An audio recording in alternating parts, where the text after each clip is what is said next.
نورستان، کشف اسرار کافرستان. به کانال من خوش آمدید، جایی که ما جواهرات پنهان جهان را کشف می‌کنیم. در این ویدیو قصد داریم به نورستان افغانستان بپردازیم.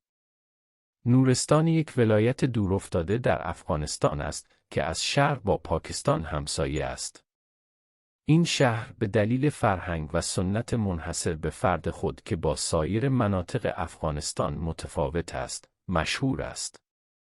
نورستان در میان کوههای هندوکش قرار گرفته است و آن را به مکانی جذاب و چالش برانگیز برای بازدید مسافران تبدیل می‌کند. نورستانی‌ها به دوران قبل از اسلام برمیگردد، جایی که آنها در انزوای کامل از سایر نقاط جهان زندگی می‌کردند. زمانی که اسکندر مقدونی به افغانستان حمله کرد، نورستانی‌ها به سمت کوه‌ها عقب نشینی کردند.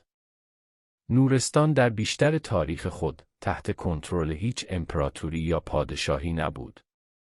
نورستانی‌ها به شدت از سرزمین خود دفاع کردند و تا اواخر قرن 19 بود که امپراتوری بریتانیا موفق به تصرف نورستان شد.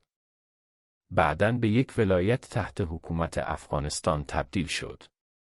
فرهنگ نورستانی با سایر مناطق افغانستان تفاوت فاحشی دارد و آنها به حفظ هویت خود افتخار می‌کنند. نورستانی‌ها زبان مشخصی به نام نورستانی یا کتی دارند که یک زبان هندواروپایی است.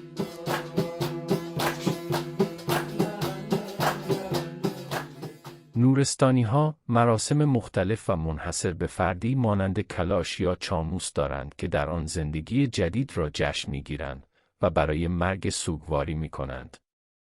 یکی از مراسم معروف نورستانی جشن سالانه خرگوش است که در آن خدایان و الههای بتپرست خود را می‌پرستند. نورستان با وجود اینکه یک ولایت دورافتاده است، جاذبه‌های متعددی دارد که ارزش دیدن دارد. یکی از جاذبه‌های اصلی دره کافرستان است که چندین دره فرعی پر از مناظر خیره کننده را در خود جای داده است. جاذبه دیگر قله کالاشم است که منظره پانوراما از رشته کوه هندوکش را ارائه می‌دهد.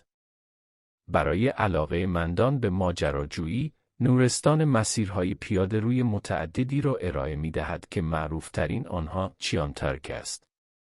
ما به تازگی سطح آنچه را که نورستان ارائه می‌دهد را خراشیده ایم. نورستان علیرغم اینکه از رادار بسیاری از مسافران خارج است، گوهر پنهانی است که ارزش کاوش را دارد. ممنون که این ویدیو را تماشا کردید. اگر از آن لذت بردید، عضویت را فراموش نکنید و دکمه لایک را بزنید. تا دفعه بعد به کاوش ادامه دهید.